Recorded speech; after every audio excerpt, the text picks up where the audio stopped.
More than 100 resolutions are to go before this year's synod, one of which is a proposal to proclaim Newcastle's first bishop, William Tyrrell, as a local saint. There are some great pioneers of the church in this district. The normal saints we talk about are commemorated right across the church. But in various local areas, it's possible for us to delegate or to nominate one person who's played an enormous contribution to the life of the local church, and our first Bishop Tyrrell did that. The question of women being allowed into the priesthood will also be raised. Bishop Holland says it was rejected 2 years ago by the synod, but he believes this year it will receive a warmer reception. There's been a big softening about this issue, and not a softening up, I might add, but a softening, and I think probably it will get through, because the example of women priests in Canada and New Zealand and America has shown us that women have got a great deal to give to the church.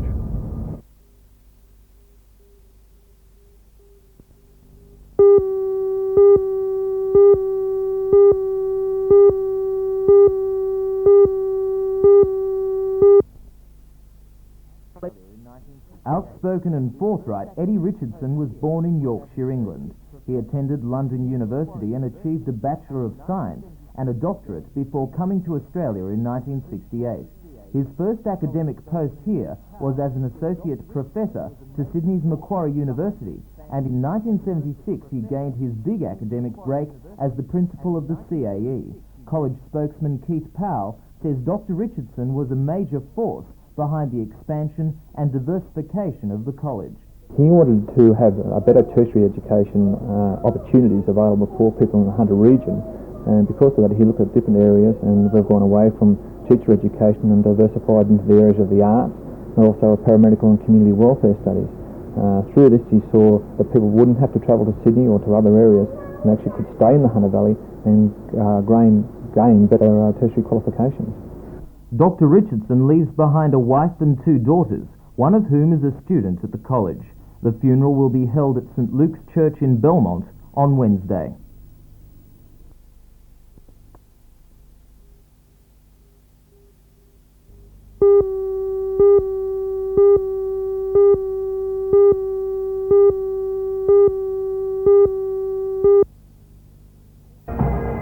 Included in the divisions of the Newcastle Corps of the St John's Ambulance Brigade on display in Civic Park is the newly formed St Sugarloaf Division. It was enrolled yesterday by the Commissioner, Dr George Killen. Dr Killen performed the inspection with the District Superintendent of Administration, Mr John Spencer, and Mr Harry Matthews, Corps Superintendent and Parade Organiser. Meanwhile, the Newcastle Girl Guides are gathering a very different time to play. 60 years of guiding in Newcastle was celebrated under the deft supervision of Region Commissioner Mrs Beth Kerr. It's hard to believe that in just 60 years, the guide movement in Newcastle has expanded from a meeting of 15 interested women to the 25 districts represented here today. All district members celebrated in grand style, with the guides' thoughts reaching out with their balloons to their fellow members throughout the world. And at Lake Macquarie, the services of the elderly booth with the opening of $1.2 million extensions of the Newcastle Lake Macquarie Ex-Servicemen and Ex-Servicewomen Memorial Centre. The centre at Bolton Point offers hostel and nursing home facilities to the elderly, and with the extension it will be home to more than 110 people. The money for the renovations was donated by various RSLs, the Newcastle Soldiers and Sailors Memorial Institute and private citizens. The centre was also a beneficiary of the 1981 NBN Telephone, which put $44,000 towards the cost of the extension.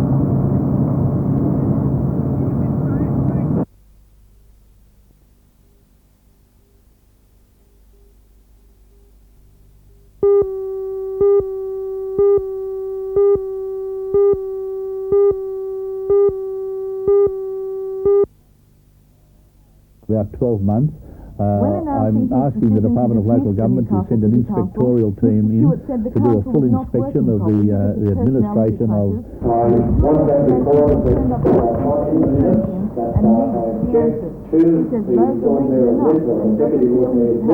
I'm asking the Department of Local Government to send an inspectorial team in to do a full inspection. The conference made its decision to back the dismissed council after an address by the former Deputy Lord Mayor, Mr Don Geddes. Despite a move by some Labor delegates to water down the resolution, it went before the conference in its original form to reinstate the council while an inquiry was held into allegations leading to the sacking. Back on home turf again, Mr Getty says he was pleased and not surprised with the association's support, but still he says the minister's reaction was predictable. That he's made a fool of himself and he's not prepared to try and correct it. It leaves me in a situation where I've got to investigate all the other alternatives, but certainly it doesn't put me in a position where I'm going to stop fighting. I'm going to continue to fight. Are there any other alternatives? Well, there are alternatives being looked at the moment, but whether they're going to be successful is another point. I'll certainly let the public know if those alternatives are available. So unless the citizens group can pull something out of the hat, Mr Stewart's decision will stand, and an administrator will stay in power in Newcastle for at least the next 12 months.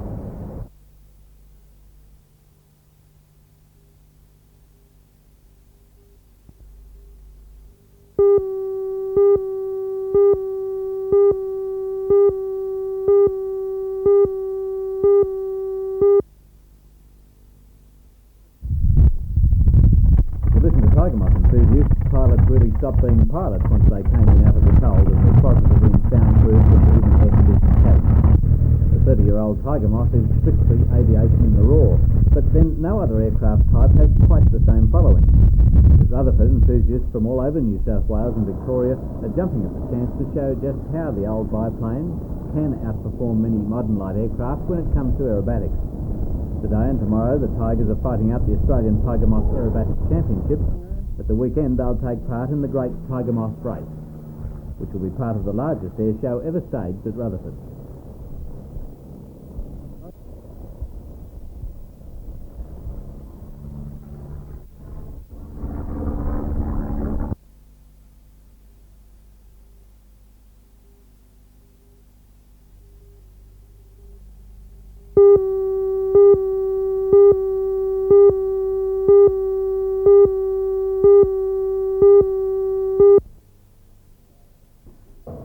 That the high-level bridges supported by Torres were perhaps silent by the 700-strong team last night. It was made clear to me that this was a meeting of those who support the high-level action, and for no argument against it. Well, the people have had a chance to make up their mind. In fact, the government's made up their mind for them. That's the worst part about this whole exercise. Without consulting the people, the government has made up its mind to put a low-level bridge in. Now, as concerned citizens, we want a high-level bridge, and we intend to do something about it. So it was obvious to a blind man that had that situation prevailed, there would have been death and injury, and that's all. I think the outcome was predictable because the only people allowed to participate and to speak were those who were going to support the project. But what it doesn't recognise is that any government, in this case the state government, has a limited amount of funds available that it can use for arterial roads, and what's involved there is an arterial road. So you think that funds could be better used elsewhere? To give the tough decision. Last night's meeting, Mr. Bill Vernon of the Cape and there is no doubt he will be the real bottleneck. Making life even more difficult for residents. Later, a motion from the floor was passed calling on the Miners Federation, the Old Conservative Committee and the CMU to support the Strait campaign. The resolution called public meetings Strait and Labor Council to get a public input federal funding into the highway upgrading through Swansea. The unions will be called. And I was a member representing our Progress Association. I was a member, along with others of course, on the highway.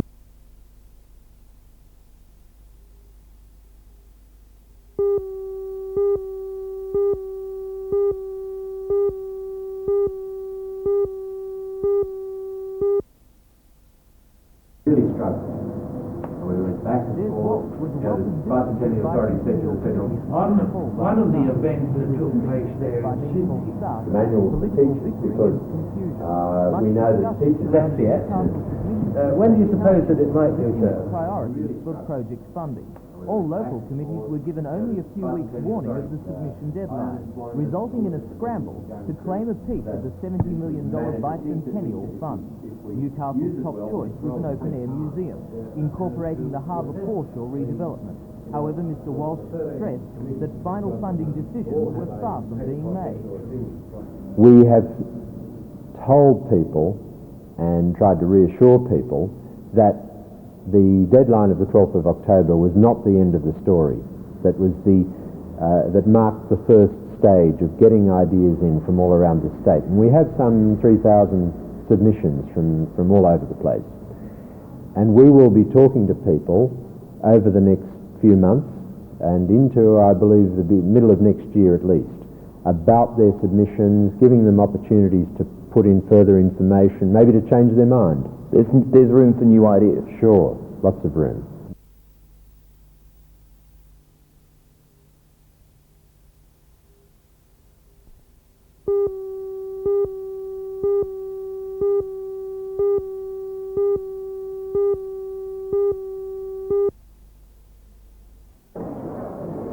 When otherwise respected radio and television personalities start having their radio discussions in public, I'd like to ask why.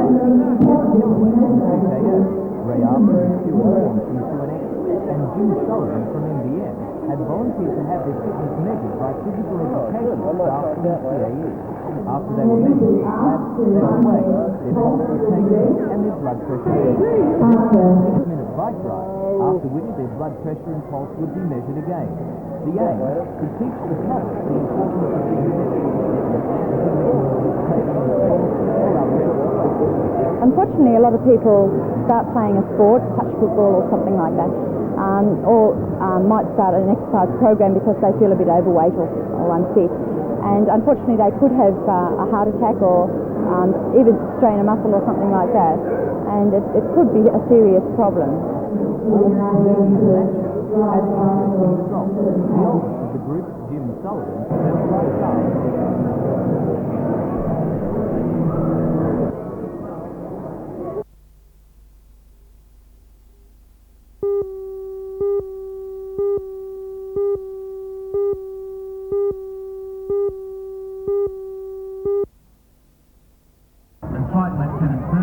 the skies over James Cook Park heralded the arrival of the army.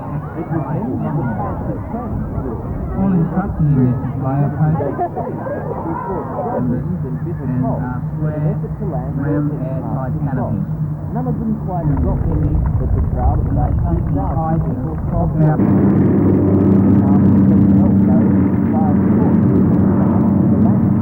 George July, performing a motorised version of the nation's song called Holding Ground. With these moving machines on guard, it was time for training in the guard.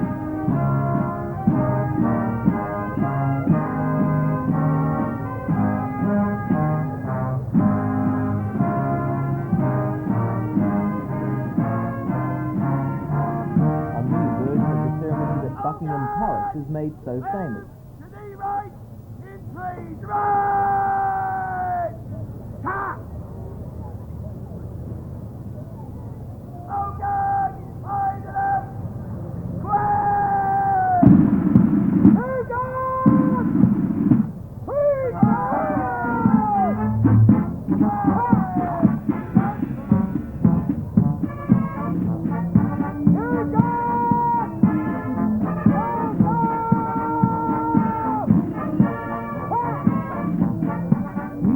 Provided by the 2nd Military District Band, and it was they who performed another ancient ceremony, beating the retreat.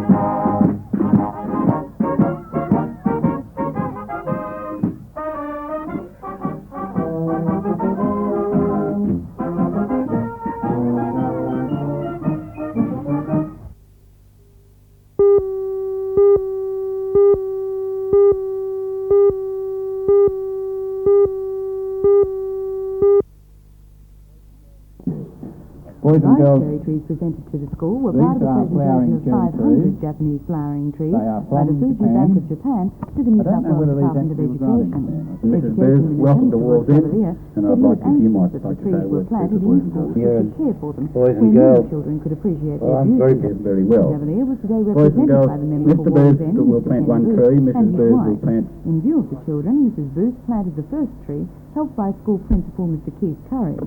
Mr. Booth planted the second, with the children watching carefully how the operation was done and applauding the effort. To finalise today's ceremony, school captains Jason Paget and Tanya Harrison planted a tree as well on behalf of the students at school.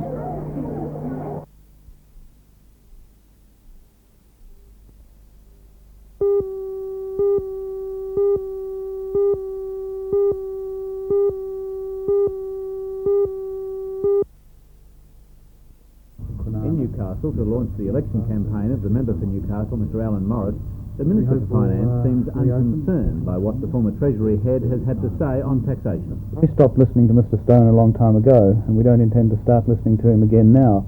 But the important thing is to judge us on our record. We brought in a budget in 1983-84, which ended up being very close to what we intended it to be when it was set a year earlier. In fact, we have a much better record than any of our predecessors on that score.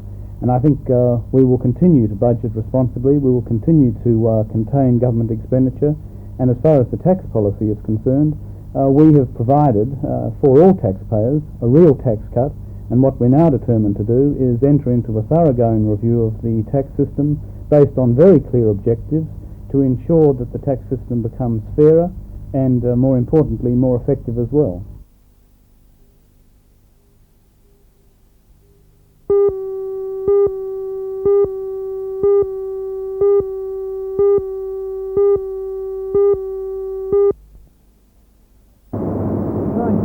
Vicky Marler was unseated in this court, and although she had moderate success in the two $10,000 tournaments leading up to the Classic, few people would have thought she'd make tomorrow's final. But in today's semi, she shows the spectators and big serving Jenny Byrne she'll be one tennis player to watch in the future. Those players put on a good display of ground strokes, and the game featured many exciting baseline rallies. In the other semi-final today, tournament second seed Amanda Dingwall outgunned Annika Karlsson from Sweden 6-love, 4-6, 6-3. Karlsson seemed to be suffering from a case of the jitters in the first set, but from the word go in the second, she showed that Dingwall would have to turn on her best to take out the match. Although Karlsson fought strongly, Dingwall proved she was just a little too good and won her place in tomorrow's final. The final should be an exciting match, with Vicky Marler, the underdog, hoping to continue her giant-killing form and take out her first $10,000 tournament, and the more experienced Amanda Dingwall hoping to end that run. The final gets underway at District Park at 1:30 tomorrow afternoon.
The elderly of Port Stephens have much to be pleased about with the opening of the new hostel.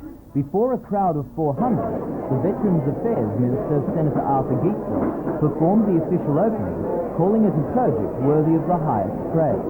The beginnings of the hostel go back as far as 1981, when members of the Nelson Bay RSL's Meals on Wheels service became worried at the poor accommodation of many pensioners they visited. A company was formed to build 62 retirement villas, and the proceeds of their sales were used, along with a federal government grant, to build the hostel on the same site. Now 40 needy pensioners will get attractive, modern and above all cheap accommodation, some of which has spectacular views of Port Stephens. But there is already a waiting list for the rooms and a need for more cheap pensioner housing. To that end, work has just started on 32 retirement villas, and the profits of those will build a nursing home next door.